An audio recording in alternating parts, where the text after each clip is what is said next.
So Ali থেকে একটা জিনিসে চাচ্ছিলাম মানুষ যাতে আলী গল্পটার মধ্যে ইনভলভ হয়ে আলীটাকে ভালোবাসে। সো আমি হলে দেখেছি, মানুষের সঙ্গেই দেখেছি, বা আমি যে সিনগুলোতে চোখের পানি ফেলছি, মানুষ যখন অনবরত ওই সিনগুলো চোখের পানি ফেলছিল, এটা খুবই ভালো লাগছিল। কিছু সিনিয়র্স আমাকে জড়িয়ে ধরলেন, কান্না করলেন, হ্যাঁ দিস ইজ অ্যামেজিং। পরে উনি বললেন যে উনি একটা ফিল্ম বানাতে চাই, ট্রাই করছি কার সঙ্গে সিনটা হয়। তো ইরফান সাজ্জাদ ভাই, আপনি আমাদের সবার ভীষণ পছন্দের একজন অভিনেতা, তো আপনাকে পেয়ে অবশ্যই খুব ভালো লাগছে এবং শুরুতে কংগ্রেচুলেশনস ফর দ্য আলী মুক্তি পেয়েছে, এবং যদি একটু জানি কেমন লাগছে সবকিছু মিলিয়ে? সবকিছু মিলিয়ে ভালোই লাগছে, বিকজ এক একটা প্রোডাকশন বা এক একটা কাজ তো নিজেদের খুবই আত্মার সঙ্গে মিশে থাকে। আর এই কাজটা নিয়ে যখন মানুষ ভালো মন্দ যাই বলুক না কেন, মানুষ যখন এটা নিয়ে রিয়্যাক্ট করে তখন সেটা ভালোই লাগে। সো আলী থেকে একটা জিনিসে চাচ্ছিলাম মানুষ যাতে আলী গল্পটার মধ্যে ইনভলভ হয়ে আলীটাকে ভালোবাসে বা গল্পটা নিজেদের মধ্যে নেয়। সো আমি হলে দেখেছি, মানুষের সঙ্গেই দেখেছি।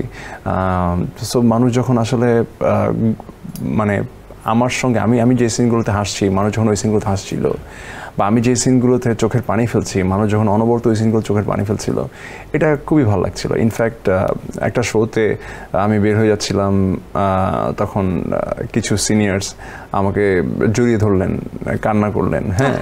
সো এবং আমাকে বললেন যে বাবা তোমার জন্য দোয়া করি, দিস ইজ অ্যামেজিং। সো এই জায়গাটা আসলে এই যে মানুষের অ্যাপ্রিসিয়েশনটা, এটা অনেক বড় একটা, আমার এই অ্যাপ্রিসিয়েশনগুলোই আসলে সবচাইতে বড় অ্যাচিভমেন্ট একজন অ্যাক্টরের জন্য, দর্শকদের যে ভালোবাসাটা আসলে।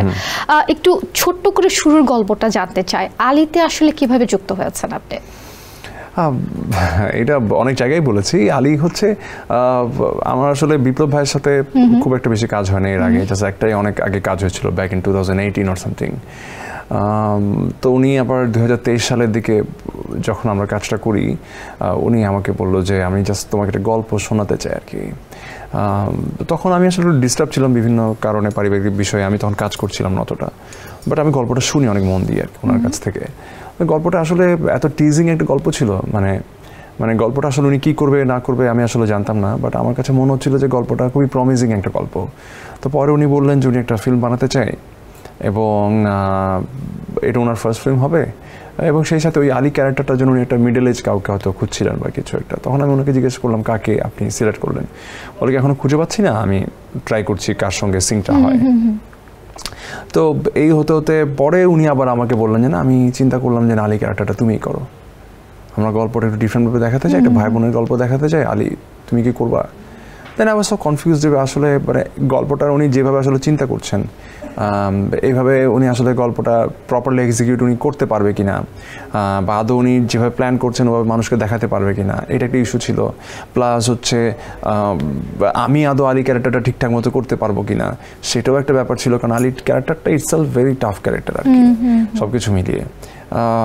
তো পরে ভাবলাম যে না, এই ধরনের ক্যারেক্টার আসলে আমার করা উচিত, কারণ ফিউচারে কোনো ডিরেক্টর আমাকে এই ধরনের ক্যারেক্টারে আবার ভাববে কি ভাববে না, বা এই ধরনের ক্যারেক্টার করার অপশন আমি পাবো কি পাবো না। সো আমি আসলে সুযোগটা হাতছাড়া করতে চাই নাই। দেন আমি বললাম ফাইন, আমি করতে চাই। তারপর এটা নিয়ে বসা, ক্যারেক্টারাইজেশন করা, রিহার্সাল করা। সেন্সেশন ক্লাসিক স্ট্রবেরি ও কফি ভ্যারিয়েন্টে